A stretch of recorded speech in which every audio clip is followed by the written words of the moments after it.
Bom dia! Estamos ao vivo para o nosso primeiro episódio do nosso live podcast, que é o Café com Neuro.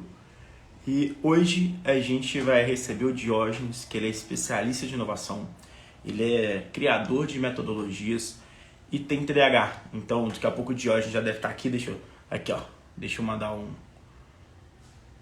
convidar ele para entrar.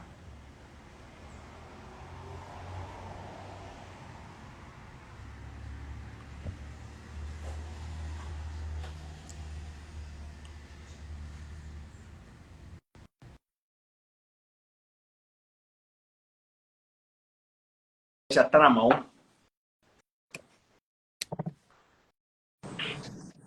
O Diógenes. E aí, Fala, meu velho? amigo. E aí, beleza?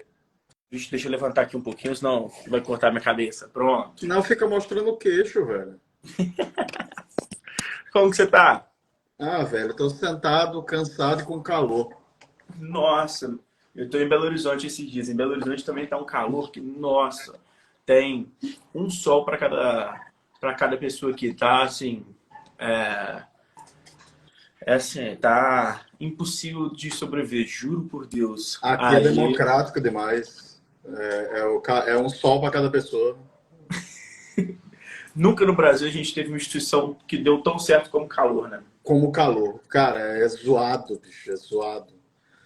E aí eu recebi agora notícias maravilhosas hoje pela manhã, que foi a invasão das minhas contas do Disney Plus Nossa, e do meu Stars, mas mexeram com a pessoa errada. John Wick da... Ai. Mas não, eu acho que eu já recuperei e lasquei quem é essa pessoa. Mas beleza. não, o meu é aquele, direto quando eu entrava no Chrome já falava como que era, sua senha foi vazada pelo Google em 134 lugares. Eu disse, nossa senhora. Não, aí eu fico. Nossa, fico me divertindo. Aí ele fica me mostrando aqui como eu acompanho, eu sou chato. Ah, Então, acabo. aí eu troco. Nossa, eu troco lindamente. Até da Amazon entraram. Nossa senhora. Mas os caras foram. Deve ter Entraram sido na aquele vazamento massa. Disney Plus, Amazon e o Stars, né? Que é Disney Tudo também. junto. Mas vamos lá então. Amigo, qual que era o seu objetivo de hoje? Esse é literalmente um café da manhã, um bate-papo sobre produtividade saudável, né? A gente está trazendo esse viés muito da neurociência. Pô, a gente já se conhece, a gente conversa muito, nós dois temos TDAH. E uma das principais dificuldades de pessoas com TDAH é justamente essa criação de hábitos, rotinas e etc. E, Jorge, pô, antes de a gente começar, pô, se apresenta para quem não te conhece, quem vem de seguidor meu que não te conhece, quem é você, o que que você faz. Cara, eu atuo em algumas frentes. Então, para começar, eu sou filho de Dona Marisa e seu Benedito. Eu sou um matuto que é apaixonado por cuscuz, principalmente cuscuz amarelo, que é a desgraça do cuscuz que tem aqui no Espírito Santo. É um branco doce com leite condensado, e isso é irritante.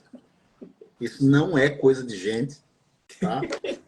Já planto polêmicas logo pela manhã, que é para manter o clima bom.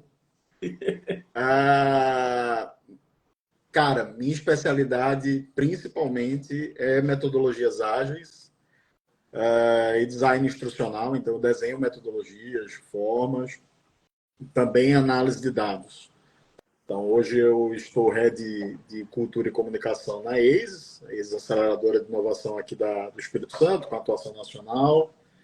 E vivo por aí como um grande ativista da neurodiversidade. Eu sou pessoa com autismo e TDAH, né? Autismo entre o suporte 1 e 2 e TDAH grave combinado. E aí hoje eu dou consultoria para algumas empresas sobre neurodiversidade, mentorias individuais, para que as pessoas possam ter uma vida minimamente funcional, né? E Uhum. empresas possam ter um ambiente minimamente acolhedor para pessoas neurodiversas. E Como que começou, na verdade, assim, você descobriu que você tinha TDAH com quantos anos? 26. Uma idade média, assim, da maioria das pessoas. Eu E, diagnóstico de 26 com TDAH, 27 com autismo. entendi. E qual que são os pontos práticos que você reparou na sua vida, assim, quando você foi diagnosticado e falou assim, ah, não, então, pô, será que isso que eu fazia, então, tinha um porquê? Quais foram esses pontos de vista mais práticos que você teve? Se fosse, essa é uma pergunta boa, ao mesmo tempo que ela é bem complicada. Por quê? Quando a gente fala do TDAH, existem características que são muito próprias do TDAH e que, por mais que seja extremamente diverso, existe um padrão. Uhum, Quando a gente fala de diagnósticos diferenciais ou transtornos que vêm acompanhado, meio em combo, quase batata acompanha, senhor. Né? Quando eu descobri o TDAH, minha batata acompanha veio depressão e autismo. Eu não sim. queria tão grande a batata, mas ok, veio assim. Isso modifica muito. Para você ter ideia, meu teste de atenção, a bateria de testes que eu fiz de atenção, meu teste é de atenção médio para superior. Uhum. Então, mesmo com TDAH, minha atenção é dividida, minha atenção sustentada, elas são do médio para o médio superior. A pessoa, pô, mas TDAH não pode. Pode. Por quê? As questões atencionais do autismo predominaram sobre o TDAH. Então, isso é importante que a gente entenda, porque a gente vive num dilema entre o que eu brinco que é a romantização do transtorno e a patologização do comportamento. Uhum. Então, a gente vive entre esse limbo. Então, a gente romantiza tudo que é transtorno. Então, o TDAH tem superpoderes. Gente, eu já sou o anti-coach do TDAH, tá, gente? Quem não me conhece já saiba disso. Quem me conhece já sabe que eu sou isso. Eu sou o realista, né, do TDAH. Então, Uhum. assim, não tem superpoder. Se eu pudesse escolher, eu não teria, sabe? Ninguém diz assim, nossa, quais são as vantagens de ter diabetes? Né? Ninguém diz isso, né? Nossa, vantagens de ser depressivo. Escreva os poemas e músicas mais legais. Né? Ninguém vai dizer isso, mas do TDAH tem, né? Vantagem do autismo. E aí, quando alguém me diz vantagens e desvantagens do autismo e do TDAH, normalmente a pessoa está falando assim: então, como é que eu posso como é que eu posso me sentir menos bosta fazendo o que eu faço? Aonde é que eu consigo performar melhor, mesmo tendo essa desgraça? Só que a gente tenta romantizar. Sim. Então, eu sou muito chato nisso. Primeiro, eu quero fazer esse disclaimer. Você já me conhece, sabe disso. Então, Uhum. aonde eu posso evangelizar contra o anti-coach TDAH, eu vou fazer. Respondendo objetivamente a sua pergunta, eu descobri o porquê eu não conseguia ficar sustentado, assim, conseguir manter uma linha de raciocínio única sem que eu tivesse totalmente envolvido com tudo. Eu também entendi que boa parte das minhas tentativas de chamar a atenção, de me adequar, de me esforçar para várias coisas, sempre eram coisas para tentar me incluir. Sim. Sempre era algo para tentar me incluir. Tanto que eu brinco que até hoje eu não sei que tipo de música eu gosto. E é real, tá? Eu não sei, não. Eu ouço Mas de aqui, Lenine eu a... sou suspeito. Eu sou igual. Eu acho que assim, eu sou no nível de eclético, que eu acho que ultrapassa um pouco do eclético, um pouco do assim. Ah, o que você ouve? Literalmente de tudo. Eu fiz aquela retrospectiva do Spotify, Nossa! era uma vergonha. Era desde musical, MPB, nova MPB, funk, aí tinha eletrônica, A mas única assim, coisa que eu sei que eu odeio é funk.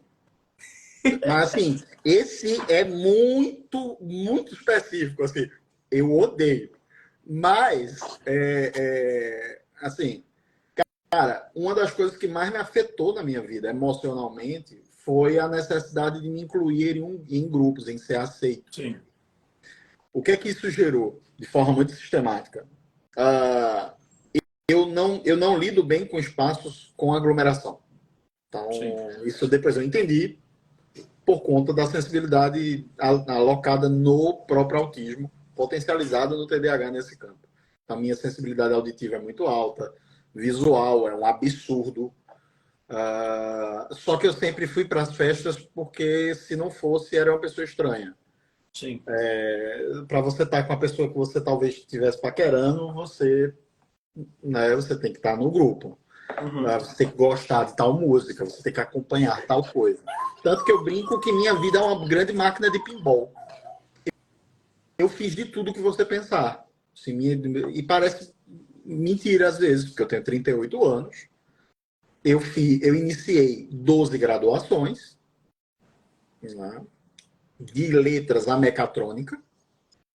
Uhum. Né, me formei, eu sou formado em teologia. Minha primeira graduação foi teologia. Design e engenharia da computação agora. Então, assim, um grande pinball mesmo. Fora as especializações em outras áreas que eu fiz. Ciência política, gestão de projetos. Nossa, uma zona, gente. Então, eu acho que quando eu tive diagnóstico, eu entendi por que era tão confuso. Uhum. Porque eu não conseguia me localizar em quem eu era. Só que foi a pior coisa que poderia acontecer. Por mais que muita gente ache legal, eu digo assim, pô, o melhor momento foi quando eu soube por quê. Para mim, foi um dos piores momentos. Foi uma das minhas tentativas de suicídio, foi nesse momento. Porque eu disse, eu pensava que era tudo culpa minha. Agora não é, logo eu não tenho controle sobre isso. Uhum. E aí foi onde veio mais uma vez o pensamento suicida. Assim, dizer, então eu vou acabar com minha vida porque eu não vou ser nada. Uhum. Né? E isso é muito complexo. Assim. E tem um duplo. A maioria das pessoas que têm TDAH, elas também se carregam a outra doença mental, como depressão ou ansiedade. Sempre a maioria das pessoas tem esse duplo combinado, né? Sempre. E grande maioria, não lembro o número exato, mas não passa de 60% das pessoas têm esse duplo combinado. E uma das principais características de pessoas com TDAH é até essa, traduzindo, falando para o português, a gente fala que é essa falta de acabativa, né? Então tem muita iniciativa, começa muito, e por Falta diversos acabar tudo. fatores, então, até como a pessoa com TDAH, o receptor dela de dopamina, ele trabalha muito mal, ou quase nada, então, pô, o que você tem um pico de dopamina no início, de como qualquer tarefa, você vai ter um pico de dopamina inicial, você tem esse ímpeto, esse tesão de começar. Aí depois que vai ficando moroso, que acaba o tesão, você tende a largar. Ou quando acaba o interesse, que o começo da tarefa é sempre muito gostoso. E aí você já começou, já virou uma normalidade. E Sim. aí a pessoa com TDAH, ela tende a diminuir esse ímpeto e, consequentemente, largar essa tarefa. Mas tem uma coisa que eu acho que é muito interessante, você falou, que às vezes são até características de pessoas que têm autismo e têm TDAH, que muitas vezes são contraditórias, né? A pessoa que tem TDAH tem muita dificuldade em seguir um processo, em seguir um padrão, e muitas pessoas com autismo, elas criam padrões, essencialmente. Então, como que foi para você essa via? Você pesa por um lado mais de criar processos pessoais, falando, tá? Não falando de metodologias externas, mas processos pessoais. Ou você, do lado pessoal, você é uma pessoa que ainda que tem dificuldade, como é padrão de algumas pessoas com TDAH, de seguir os processos. Cara, eu sou um pouco pessimista nessas coisas, então eu vou adiantando. Eu vou permanecer tendo dificuldades o resto da minha vida. A gente tem uma vida Sim. funcional, não Uhum. resolvida, né? A gente Uhum. não tem uma vida sanada e curada. A gente tem uma melhoria ali dos sintomas gradualmente. O que eu faço é encontrar formas de me adaptar constantemente. Uhum. Então, durante um tempo, certa rotina funciona. E eu sei quando ela já não está funcionando. Tá. Eu sei quando eu estou alterando ela. Então, eu mudo o estímulo. Então, eu sempre busco, e aí quando eu dou mentoria, eu sempre falo disso. Gente, a mentoria está legal, o Hulk bom, você está conseguindo ter uma vida boa. Até que haja algo, aconteça algo que impacte e você vai precisar rever o seu modus operandi. E vai ser sempre assim. Sim. Hoje eu tenho algumas práticas. E aí eu tenho 2 contra-estímulos. Eu tenho que ser extremamente organizado nas minhas coisas para saber exatamente onde elas estão, por exemplo, para eu não perder. Tá. Mas eu tenho que ter o cuidado de não exagerar na padronização. Afinal, eu moro com alguém. Então, como eu sou casado, então, assim, tem padrões que são funcionais para mim, mas existe outra pessoa no ambiente. Então, eu tenho que flexibilizar de alguma forma, o que não é fácil. Não é fácil de jeito nenhum. Tá? Mas, respondendo de forma mais objetiva, eu tenho modos, tenho padrões, tenho fluxo de estudo, fluxo de trabalho. Agora, por exemplo, eu estou numa lida contra o YouTube. Então, uma das coisas que mais destrói minha atenção é o loop. Quisera eu que fosse o TikTok. Não, é o YouTube. O YouTube, porque eu consumo muito conteúdo de política, gestão, notícias econômicas, mercado. Então, eu entro num loop de assim, saiu uma notícia específica, vou buscar outras. E isso é muito complicado. Então, eu estou com um pacto de redução do YouTube. Então, por exemplo, ontem eu passei cerca de 20 minutos, eu fiz 30 minutos só, ontem no YouTube. Para mim foi genial. Uhum. Trocando para o Spotify. Uhum. Então, são técnicas que a gente vai encontrando e adaptando. E Eu aí, tenho um grande problema com o Twitter. Twitter que tem aquele senso da notícia imediata. Nossa. é zoado. E assim, eu tô chegando, por exemplo, eu comecei o projeto o meu com o Desvendando TDAH. O perfil que hoje é neuroágil era Desvendando TDAH. Uhum. Quando eu cheguei, era tudo mato. Literalmente, tinha pouco perfil sobre. Então, tinha perfis grandes como eu, Yuri, o Simon, tal, tanto que eu tenho muito contato com o Yuri hoje. O Yuri é incrível, assim, gosto. Para mim, é uma das poucas referências em TDAH. Uhum. E isso é muito duro de dizer, porque tem muita gente falando merda e outros são muito papagaios. Então, assim, isso me irrita profundamente e isso me deu um cansaço. E aí eu parei de movimentar. E aí eu ampliei o espectro para neuroágil, por exemplo. Mas mesmo assim, eu estou em um momento de preservar minha saúde. Uhum. Então, assim, menos conteúdo, menos interações. Eu vou até fazendo, mas, assim, sem muito... A única rede que vocês vão me ver mais ativos é o LinkedIn, por exemplo. Uhum. LinkedIn é onde eu sou full ativo. Então, 3 artigos por semana tem lá. Eu sou muito chato, assim, comento, compartilho muita coisa. Instagram, como gera muito ruído para mim, eu tenho diminuído. Então, é bem complicado isso, assim. E eu acho, Pedrão, não sei como é para você, mas eu acho que o maior desgaste que a gente tem vivendo com o TDAH e o autismo, por exemplo, é essa necessidade de estar adequando coisas e Sim. adequando fluxos e reinventar tudo que você está fazendo para ser funcional. Porque você não está só, velho, no mundo. Se eu tivesse só num apartamento quieto no meu mundo, era fácil, entre aspas, era mais fácil. Sim. Mas não, a gente está num mundo. Uma das principais dificuldades que eu sinto é muito essa inconstância. Então, por exemplo, eu sou uma pessoa que, há 6 meses atrás,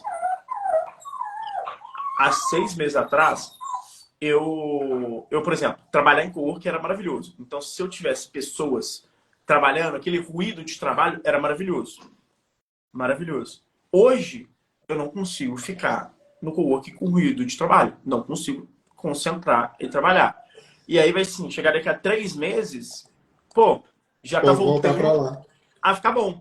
Então, essa inconstância, mesmo com tratamento, com remédio, essa inconstância, essa mudança, é uma coisa que até assim, é complexo um pouco falando. Pega um pouco porque você não tem uma padronização, você não, aí, consequentemente, você não tem uma, uma perspectiva muito simples de ser seguida. Então, não, eu sei que você trabalhando em coworking é maravilhoso para mim. Então já deixa eu montar aqui um. Eu sei que trabalhando no escritório você é sempre produtivo. Pô, deixa eu investir aqui no escritório. Eu não tenho essa perspectiva a longo prazo. E em questão disso, e já tentei excluir o Twitter várias vezes, mas esse ponto de vista de ter essa notícia imediata e etc. é uma coisa que me pega muito. Mas tem um conceito do Tim Ferriss que eu gosto muito, que é da ignorância seletiva. Que ele fala que tem Maravilhoso. anos que ele não lê um jornal, que não vê um jornal, que ele não lê uma notícia, que fala que esse tempo ele gasta com ele mesmo. Lógico que ele é uma pessoa que não tem TDAH e é muito diferente. Só que eu acho que é um conceito interessante. A gente que trabalha com inovação quer ficar querendo saber de tudo ao mesmo tempo e de esse anseio por ser um early adopter, por ser uma característica da nossa função, né? Sim. Mas o Tim Ferriss ele traz uma visão contrária, que o tempo que você gasta procurando notícia externa que vai te impactar pouco, é muito tempo que você gasta, e esse tempo você deveria investir esse tempo mais em você. E ele fala, se for uma notícia tão impactante assim, vai chegar em você de alguma forma. Se Alguma ela for forma. impactante realmente para você, ela irá chegar em você. Exatamente, exatamente. E eu acho esse conceito para uma pessoa que tem TDAH difícil de seguir, porque você tem esse anseio de querer tá sabendo mais, então tanto que eu brinco que eu sou o rei da curiosidade inútil. Então jogar Pô, perguntados assim, nossa! eu estou ansioso para o dia que eu vou ser chamado por quem quer ser o milionário, eu tenho certeza que eu vou ser o melhor, vou ganhar fácil, porque a dopamina gerada quando você gera um novo conhecimento ela é muito grande. E você tem. E a pessoa com TDAH ela tem tendência a ter essa adicção de dopamina muito maior, esse vício de dopamina muito maior. E aí você vai buscando, querendo mais, cada vez mais informação. Para você no dia a dia, quando a gente traz até em criação de metodologias, porque tudo que envolve criação você tem uma complexidade a mais, que é tirar do status quo de nada para algo novo. Então você tem esse momento de, é, de fazer um filho, né? A metodologia que não é um filho. Sim. E o aspecto de uma pessoa com TDAH com dificuldade de ter essa constância, tanto não só de trabalho, mas também assim, de forma de trabalhar, de forma de ser produtivo. E até, quiçá, às vezes, de forma de pensar, como que influencia para você nessa essa falta de constância, às vezes, de, não, hoje, nesses últimos tempos, eu trabalhando em casa, eu estou preferando muito melhor em coworking. Mas, ao mesmo tempo, eu, nesses últimos tempos, eu performo melhor desse jeito, ou penso melhor desse jeito. Mas na hora de você criar uma metodologia até para terceiros, como que isso influencia? Mas, além disso, como que você faz para não influenciar tanto ou se influenciar, não impactar na forma de você ser produtivo de uma forma saudável? Essa é uma boa pergunta. Porque eu estou tentando descobrir, quando tu puder me dar uma dica de como não impactar, tu me avisa aí. Mas, porque impacta e muito. Porque entenda, quando a gente vai desenhar um método, primeiro que a forma de reduzir isso é entender que método não se desenvolve no singular. Sim. Na primeira pessoa do singular. Método se desenvolve na primeira pessoa do plural. Né? Até para ser corno, a gente precisa de outra pessoa. Nesse caso, em específico, são três. Né? Então, assim, até para ser curto, com uma coisa simples, a gente precisa de 3 pessoas envolvidas no projeto, para que a gente consiga estabelecer indicadores legais. Mas, ao gerar metodologias, um dos filtros que ajuda você a reduzir esse ruído é justamente ter outras pessoas no projeto. Para mim, quando eu vou adaptar métodos, por exemplo, eu acho que mais complexo do que criar é adaptar. Por que eu digo isso? Na adaptação, todo método tem algumas estruturas e neles, normalmente, tem vícios específicos e óticas específicas. Essas óticas já vêm com certos vieses e que atrapalha muito na hora de resolver problemas. Eu, particularmente, eu não consigo descolar o ruído. Pelo contrário, às vezes até me ajuda, porque eu começo a criar ciclos de prevenção. Em caso de, é igual quando eu falo assim, olha, não sei se você leu o artigo que eu fiz sobre isso, mas, por exemplo, eu falo que a gente precisa errar com qualidade. Então, errar com qualidade, para quem não conhece, significa saber por quê, como, onde, quais foram os impactos de onde errou. A melhor ferramenta para isso é o 5-2H do erro. Sai daquela crença que a gente tem que errar e quanto mais quantidade a gente errar, melhor é, porque mais vai aprender, mas errar por errar não vale. Exato. O que mais vai ajudar a gente é errar com qualidade, é errar assertivamente naquele ponto. Isso parece um contrassenso, mas não é. É a capacidade de avaliar o erro. A gente faz isso com criança o tempo todo. Então, você errou nisso aqui. É para fazer dessa forma. Por quê? Não, porque vai fazer isso. Ok. Eu entendi por quê, eu entendi o como, quais são os impactos, eu entendi qual foi o prejuízo e tal. Aí, por exemplo, você pega um 5W2H da vida, você tem formas de usar diferentes. Só o 5W, por exemplo. Só o 5W1H. Você tem um 5W3H. Aí você adiciona aí projeção. Então, assim,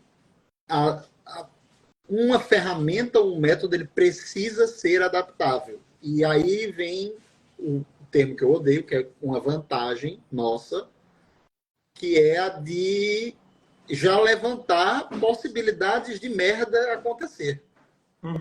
Em caso de, preciso criar essa contenção. Você falou do trabalho em co-work, essas coisas, eu estou num movimento em que eu preciso disso agora. Do espaço conjunto.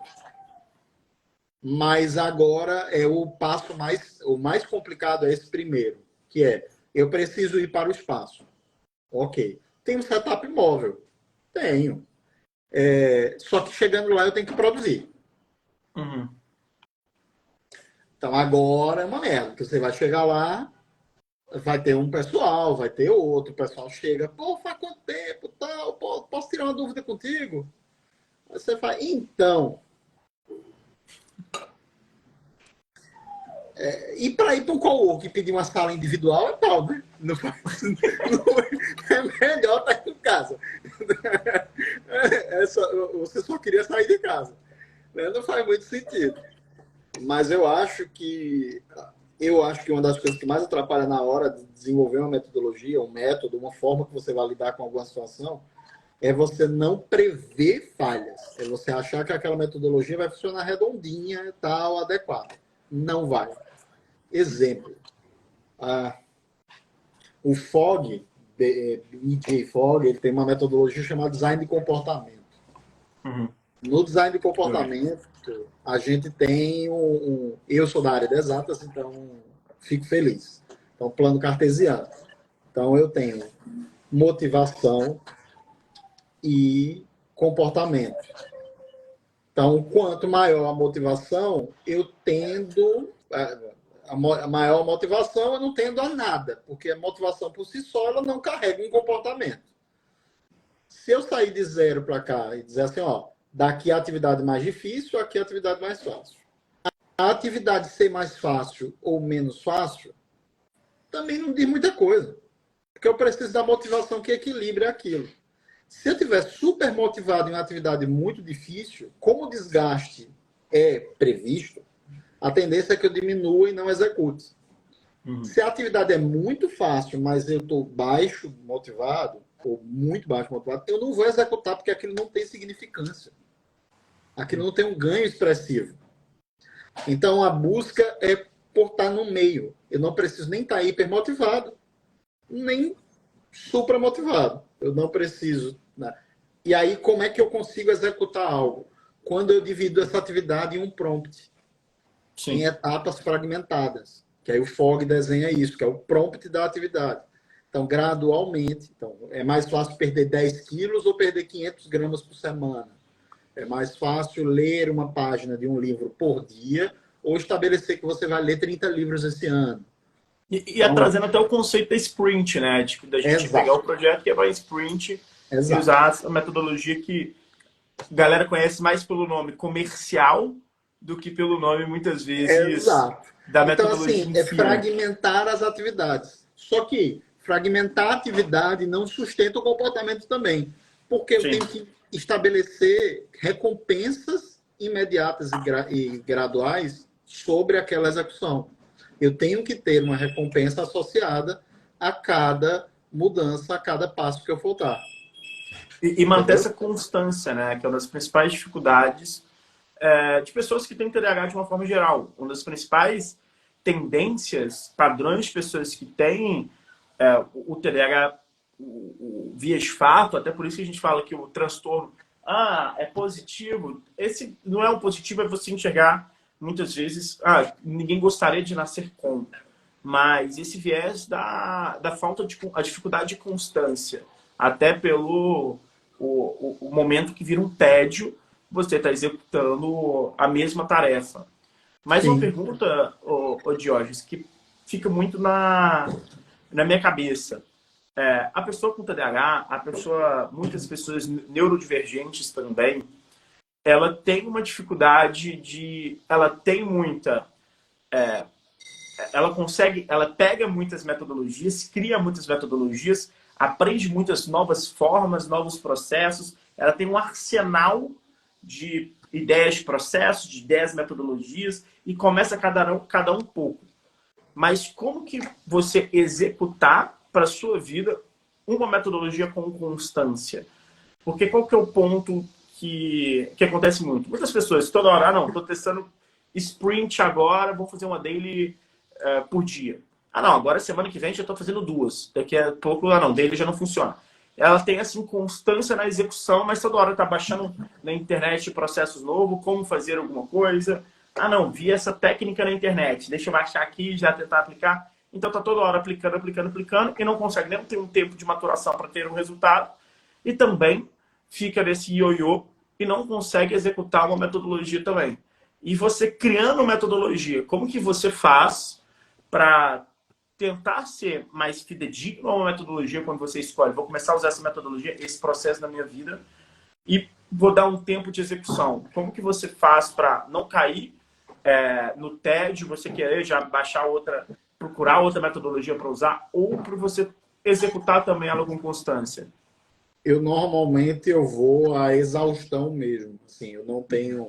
Eu digo ao pessoal, e aí é outra frase anti-coach minha. Cara, a maior parte da sua vida não gira em torno de coisas que dá prazer e que é legal. Ser funcional não significa estar legal e ser gostoso de fazer. Então eu brinco que é assim, trabalhe com o que ama e amará uma coisa a menos na sua vida. Né? Por quê? Porque quando a gente... Aí a pessoa, mas é muito pessimista isso. Não. É porque trabalhar com o que ama, a pessoa imagina, toda hora é legal, aquilo é muito bom de fazer todo momento. E não, é uma merda. Trabalhar com inovação é um saco. Porque, é legal, você descobre coisas novas, você tá ali, bicho, mas você tá preso àquilo o tempo todo. É aquilo que a gente falou agora. Eu não tenho a opção de não estar antenado. Sim. eu não tenho a opção de não estar envolvido e saber das notícias políticas e das suas políticas que impactam totalmente dentro do rol, dali do range de startups que eu atendo. Então, assim, e eu acho errado é o consultor que não faz isso. Esse é o Sim. errado. É o cara que não acompanha as notícias políticas, é o cara que não investiga, que não olha. Esse é o errado. O bom consultor está nisso. Aí, veja, que era ideal era a gente ter um momento de escape, de parar, mas não tem. Vamos mudar de profissão. É uma sugestão, pode ser, é uma possibilidade. Mas Diógenes Nascimento, não tenho a preocupação em ser legal. Uhum. É desgastante. Eu percebo quando aquilo não é porque tá ruim de fazer, desconfortável. É porque aquilo eu não estou conseguindo executar. Uhum. Tá ali, estabeleci uma forma, ele estabeleceu uma rotina. Por exemplo, agora eu estou gravando todas as reuniões da ASIS, por exemplo. A gente grava todas as reuniões, eu gravo todas as falas, eu gravo todos os métodos ali. Só que, cara, agora vai funcionar, depois não vai mais. E como que você identifica que dá status assim, não está funcionando mais? Está começando a Deixa não eu executar. colocar o rapaz na internet para ir mexer ali. O Molho está ali do lado. É bom que acontece ao vivo, é maravilhoso isso. Tá Eu certo. acho sempre funcional. Não, os cachorros estavam aqui latindo agora também. Aqui em casa são 4 cachorros, então todo mundo queria participar. Então, É maravilhoso. Mas assim, eu particularmente, quando eu paro para olhar o quanto eu estou tentando construir para ficar mais claro, porque na minha cabeça eu sei exatamente quando eu mudo o estímulo e quando eu mudo a metodologia, porque eu sei que está me prejudicando. trazendo um ponto de vista tipo assim, um pouco mais pragmático. Quais são as ações ou quais são as rotinas que caem quando você olha e já fala assim, essa metodologia não funciona mais comigo. Tenho que passar para outra ou criar outra. Tem algo mais palpável que você consegue enxergar isso, mas sendo mais pragmático mesmo? Cara, eu uso uma ferramenta, e aí eu vou fazer um disclaimer inicial antes disso. É importante entender o que é metodologia e o que é ferramenta. Então, Sim, metodologia é algo maior, e aí maior. muita gente acha que está criando ou buscando metodologias, e não está. Está pegando uma ferramenta isolada e tentando aplicar. E por isso, às vezes, não dá certo. Porque a Sim. ferramenta isolada, às vezes, ela não está em um contexto específico. Né? Uhum. Mas, enfim, dito isso, eu uso um checklist diário de todas as atividades que eu faço e ao lado delas tem um afetivograma que eu posso passar para vocês depois para tu compartilhar com o teu autor. Para balancear como eu estou em cada período do dia. Toda atividade que eu não cumpro, eu coloco um motivo ao lado. Não cumpri porque eu fiquei no YouTube. Não cumpri porque eu me perdi num áudio. Não cumpri porque eu estava cansado. Não cumpri porque ficou muito complexo. Então, eu consigo mapear isso. Quando eu percebo que isso está muito recorrente, quando há vários dias eu estou com os mesmos motivos, é a hora de mudar o estímulo. Por quê? Não há como perceber se você está bem ou não, se está dando certo ou não, sem indicadores de performance. Sim. E o indicador sensorial, ali, o indicador que você pensa que está ou sente que está menos produtivo, ele não diz nada. Igual a gente fala com as startups, eu acho não valida nada. Uhum. Eu percebo não valida nada, eu sinto não valida nada. Você tem que ter dado que comprova aquilo. Minha sugestão para você que está assistindo ou que vai assistir é: pega lá, mapeia diariamente. Lista tudo. E tudo, absurdamente tudo. Eu disse que ia tomar 2 banhos durante o dia. Não tomei porque não deu tempo. 3 litros d'água, porque não deu tempo também. Ou porque eu me esqueci. Enfim, whatever. Deixa tudo listado e ao lado de cada coisa que você não faz ou não fez, coloca o motivo pelo qual. Avalia o quanto aquilo tem sido recorrente. Se aquilo durante uma semana foi muito recorrente, é hora de ligar um sinal de atenção. Não é para já mudar nada, não. Porque você pode avaliar o seguinte: essa semana eu estou mal. Essa semana eu discuti com meu namorado, com minha namorada, com minha esposa. Essa semana eu fui demitido. Enfim, tem coisas ao redor que afetam. Mas, fora disso, eu preciso entender que por 2 semanas sem cumprir as atividades em geral, eu preciso dar uma reformulada. E aí tem matriz de prioridade, que a gente pode falar depois, esforço e impacto, né? Matriz de esforço e impacto. Se você quiser, depois eu monto até um vídeo para você compartilhar sobre, né, o que é uma matriz de impacto e esforço, você faz uma. Para que você categorize o que é mais importante e o que não é, o que é mais prioritário e o que não é. Então, acho que é isso. Entendeu? E trazendo um pouco para a rotina, né? Você falou um pouco de montar esse checklist, executar, e à medida que você foi executando, o que não foi executando, explicar o motivo para a não execução, e às vezes e o que você executou também, como que você se comportou executando. Mas quais são as outras rotinas que você tem bem definidas, que você faz no seu dia a dia, que impacta diretamente na sua produtividade de uma forma saudável, sempre, óbvio? Cara, eu estou adotando novamente, inclusive foi uma mudança que eu estou fazendo, do uso de novo do diário. O diário, para mim, foi sempre uma ferramenta muito legal. Para mim, foi fundamental. E eu usava muito áudio diário. Não era nem o escrito. Eu parava, ia para o lugar e ia gravar um áudio discutindo mesmo as situações e comentando sobre elas. Né? Hoje, com IA, a gente consegue ver o loop que dá a merda agora. A gente consegue transcrever essa merda, jogar, criar um chat base nisso, fazer e pedir um resumo do que você falou. Pô, legal. É muito zoado isso. Esse mundo de tecnologia é zoado. Agora eu estou no desafio de voltar à atividade física regular de manhã. Então, eu já testei vários formatos. O mais adequado para mim de musculação, por exemplo, é fazer pela manhã. Então, em todos os cenários, eu já simulei vários. Esse é o melhor. Então, estou adotando. E aí eu crio sprints de adoção daquela prática.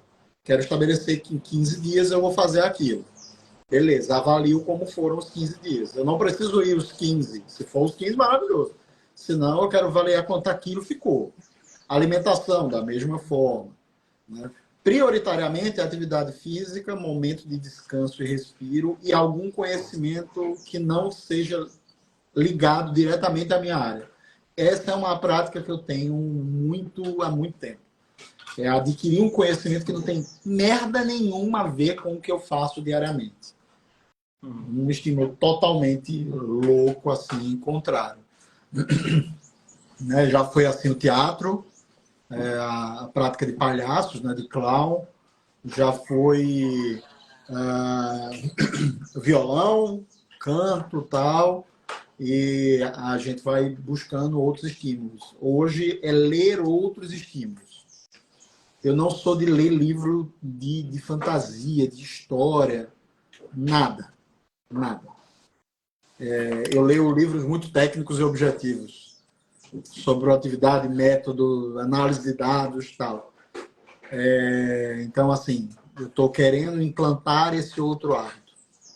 Se eu te contar como que eu leio o livro sem ser técnico, você vai rir. Eu também só leio o livro mais técnico, ainda mais agora na neurociência, muito artigo e muito livro, porque chega até a ser difícil. Sabe um livro não técnico? Sabe como que eu comecei a implementar? Antes de dormir. Todo dia antes de dormir eu leio romance. Pô, eu apaixonei. E quanto mais aqueles romances adolescente, não nível Crepúsculo, mas também com um pouco mais de inteligência. Aí eu acho que aí a gente cancelaria agora o bate-papo. Porque me dá sono. Aí eu comecei a beleza. comprar livro. E aí eu gosto muito de livro que ele vai trazer uma filosofia sobre o teu assunto. Então, recentemente eu peguei um hiperfoco de estudar muito sobre a filosofia do amor. Então ele traz muito essa visão da filosofia do amor para questionando várias coisas. Tem um livro muito bom que eu acabei de ler esses dias, que é, nossa, fugiu o nome, as coisas que a gente vê quando desacelera, alguma coisa assim do foco. Mas trazer essas visões é o único momento que eu consigo sentar e ler, conseguir ler um livro desse, é à noite antes de dormir. É o único momento. De manhã, à tarde, para mim, eu só consigo Não, e ler. assim, funciona com você e faz sentido. Alguém pode testar e faz. Beleza. Minha vibe sempre foi filosofia. Legal. Então, assim, por exemplo, pensamento estoico, por exemplo, eu estudo há muito tempo. Eu sou um cara que leu muito sobre Bauman, né, Bourdieu e outros autores específicos falando sobre pós-modernidade, tal. Particularmente eu amo.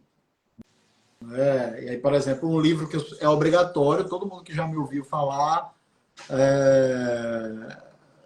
assim, já ouviu eu recomendar isso, que é Discurso à Servidão Voluntária. É um livro de Etienne de la Boétie, 1500, 1600, século XV. Livrozinho curto, Eu nunca tinha ouvido curtinho, falar, vou ler. curtinho, mas é maravilhoso. A provocação dele é assim.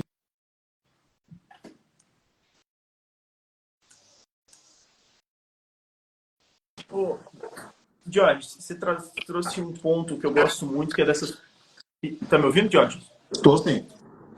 Que é um ponto da filosofia. Eu gosto muito de.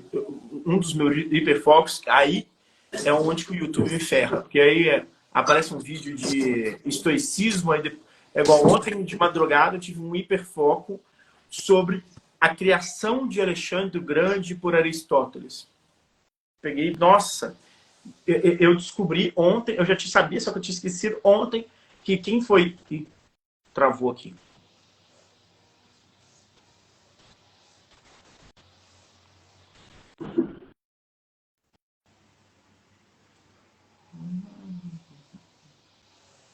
O Diógenes deu uma caidinha, daqui a pouco ele tá de volta.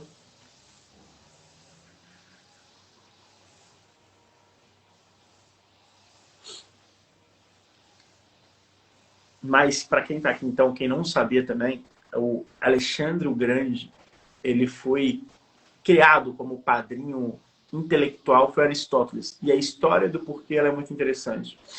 O pai do Alexandre o Grande, ele identificou ele como o... Voltou, Diógenes, está me ouvindo?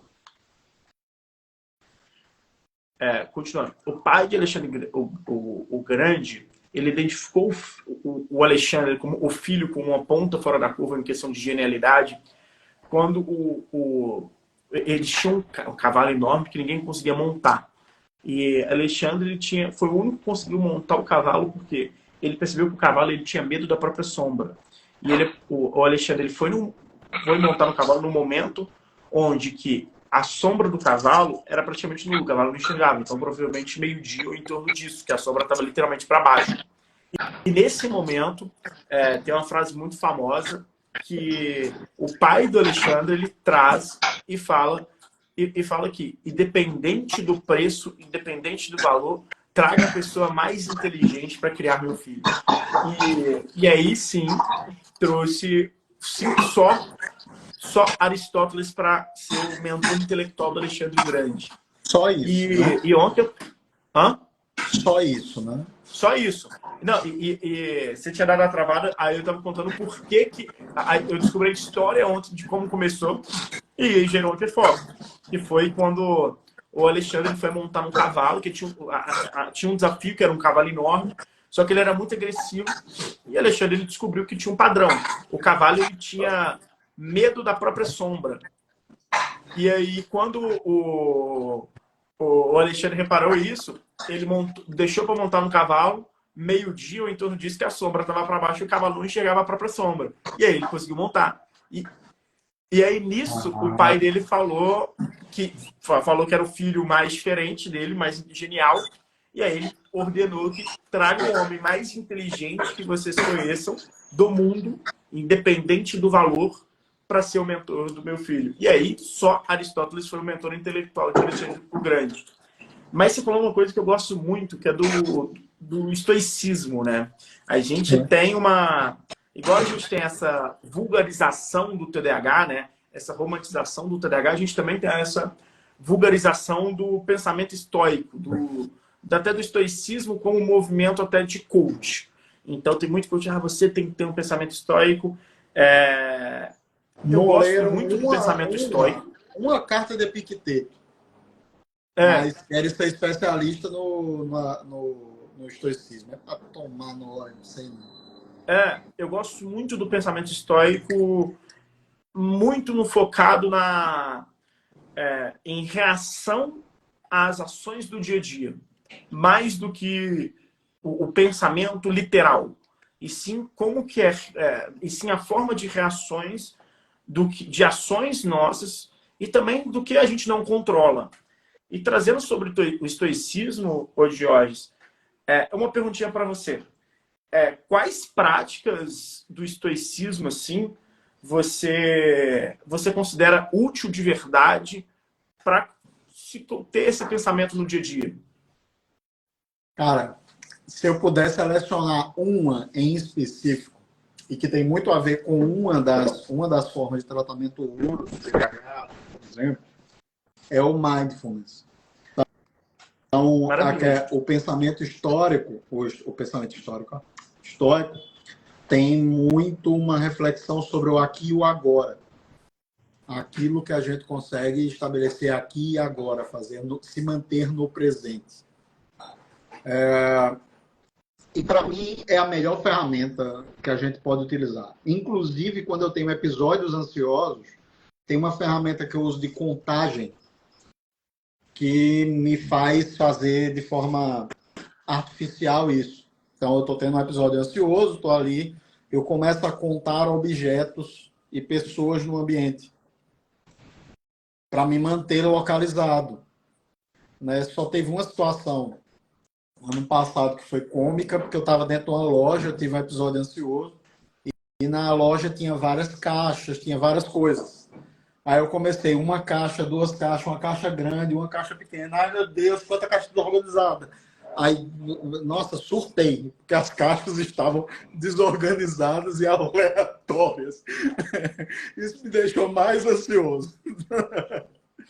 Outra foi agora, eu fui para Pernambuco agora, eu acho que plantaram uma sabotagem para mim. Eu tive uma crise de ansiedade, me vi na fila preferencial com um monte de idoso na frente, parecia que eu estava indo para uma grande excursão do Sesc. Aí eu chego no corredor para ir para o embarque, o avião não estava pronto ainda para embarque, eu fiquei preso no corredor, todo cinza, sem os adesivos da 1, 2, 3 milhas, com uma crise ansiosa. Maravilhoso, um ambiente gostoso de se estar.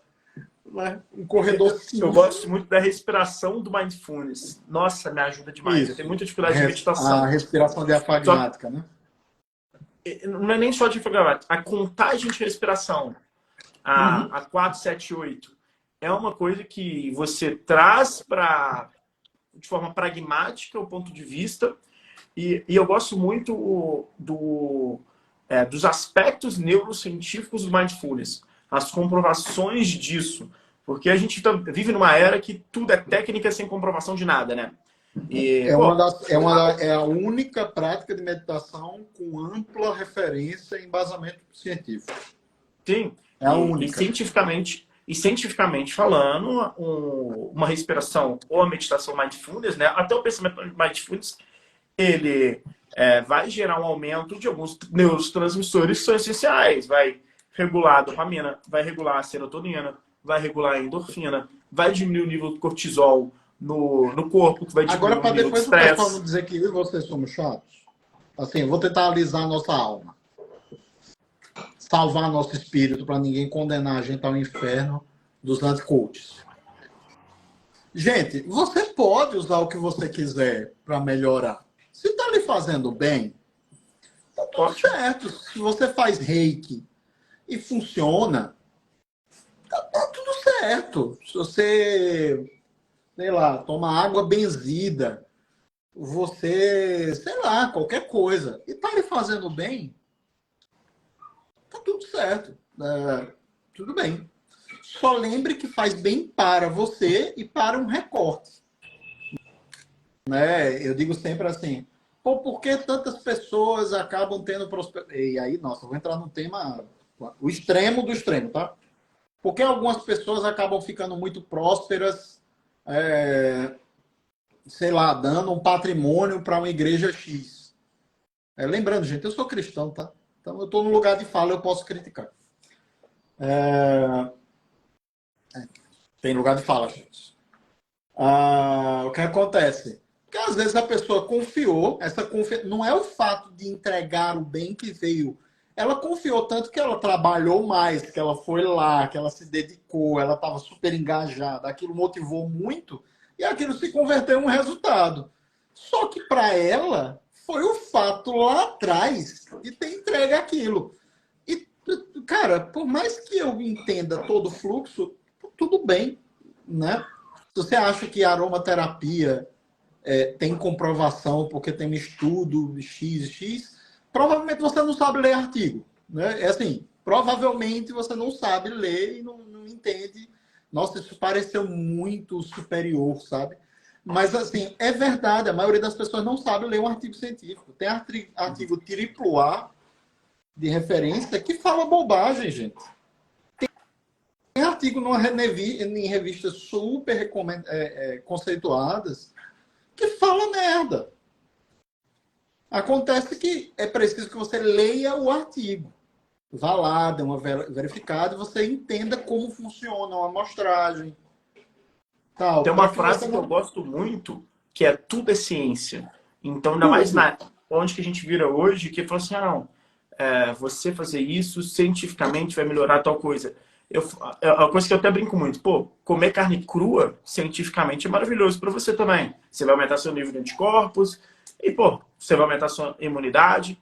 Você vai comer carne crua? Não. Só se for no steak tartar. Mas sim, se no steak tartar, você vai comer carne crua? Não. Ah, Então, essa crítica. cientificamente provado que se você se jogar de um prédio de 5 andares, você morre. É, Você não vai. Você não vai. Está exato. provado. Então, e tudo tem esse valor científico muito forte. Joyce, está dando uma hora. As últimas perguntinhas, eu queria perguntar para você. Quais são, de formas pragmáticas suas, pontos da sua rotina que você criou ferramentas ou você usou ferramentas que você recomendaria para uma outra pessoa? Essa prática do diário, para mim, ela é fundamental, principalmente para regular a impulsividade na fala. Então, eu tenho um hábito muito grande de falar comigo, de falar sozinho. Então, vou para o banheiro, vou tomar banho e vou conversar, vou falar tudo que eu gostaria de falar, porque na hora eu não falo 10%. Né? Ah, não, mas às vezes a impulsividade vai falar na hora. Então, eu estou reduzindo danos. O objetivo aqui não nunca falar de forma impulsiva. O objetivo é falar menos. Uhum. Né? A segunda ferramenta é essa que eu falei anteriormente. Mapeie as atividades do seu dia, sim, não e por quê. E avalie. Depois eu vou passar para você compartilhar com o pessoal o afetivograma e como ele funciona, para que você faça o mapeamento de como está seu estado emocional durante a semana e você consiga avaliar. Os mentorandos que fazem o processo comigo, normalmente todos eles dão feedback diário, e aí é muito engraçado porque ele olha para mim e manda lá no WhatsApp. De manhã eu me sentia assim, de tarde me sentia assim, de noite me sentia assim, consegui fazer isso, consegui não fazer isso aqui. E ele diz isso realmente, tá? Consegui não fazer. Uhum. Consegui não comer bem. Consegui não comer bem por isso. Né?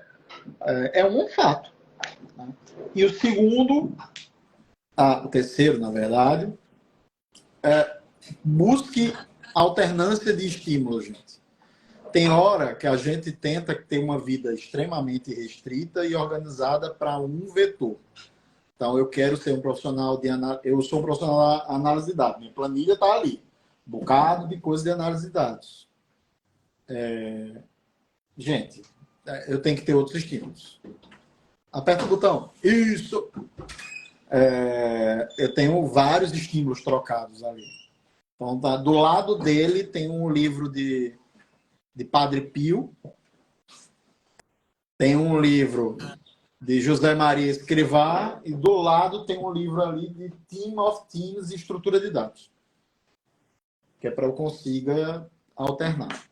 E, gente, não é sobre fazer super perfeito. É sobre fazer da melhor forma possível. E é isso. E uma prática que... Não prática, tá? Qual conselho você daria para uma pessoa não fazer de jeito nenhum? Não aposte em coach motivacional. Não, mentira.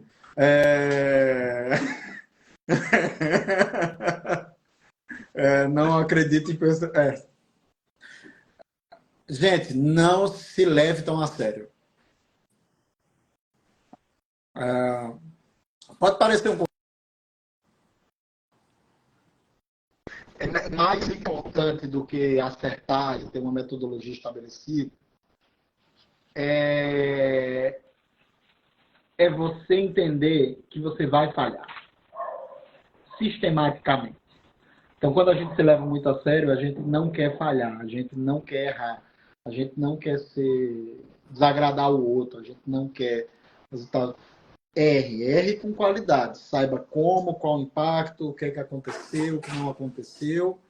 Não se leve a sério. E não leve a sério também coach motivacional, hiperprodutivista que tem por aí, que fala que você vai ter uma vida mítica, super produtiva e maravilhosa. Ninguém sabe o que é que ele passa e o que é que ele toma fora da telinha do Instagram. Não, total. Conheço Exato. alguns, inclusive. Que é só um personagem. Conheço muitos, alguns. E para a gente fechar, Diógenes, qual recado você gostaria de dar para a gente fechar? A vida é sua, estrague como quiser.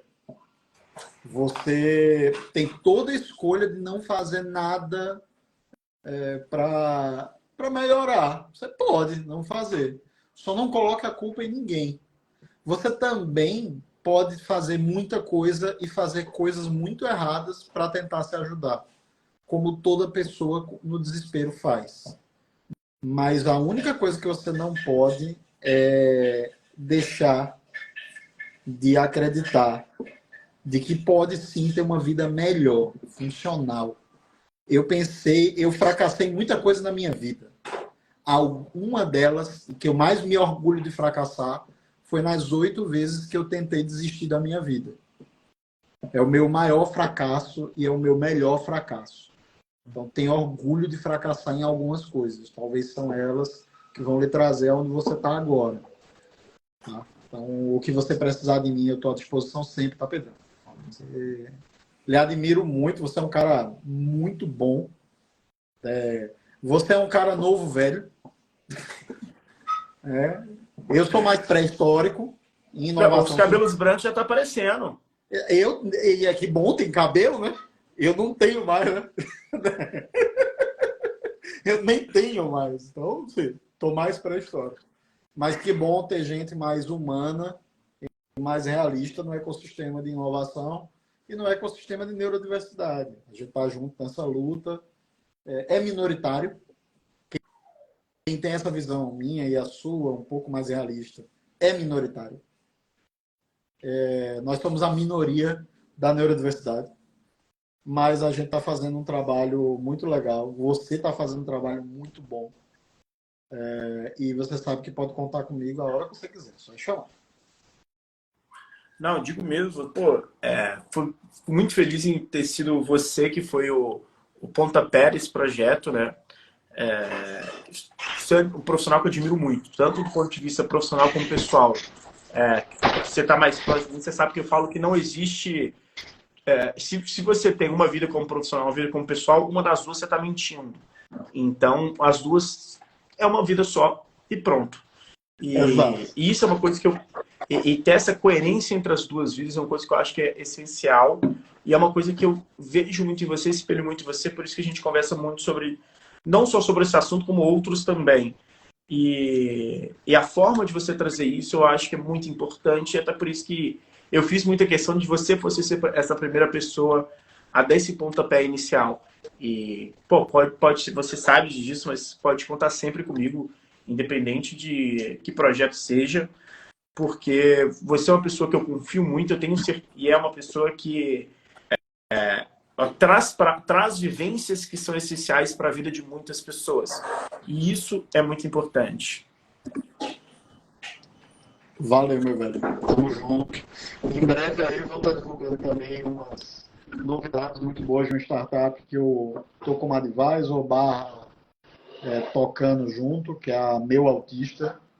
E aí em breve eu trago novidades para a gente conversar sobre o tema maior, a primeira plataforma e a maior plataforma de conteúdo para autistas na América Latina.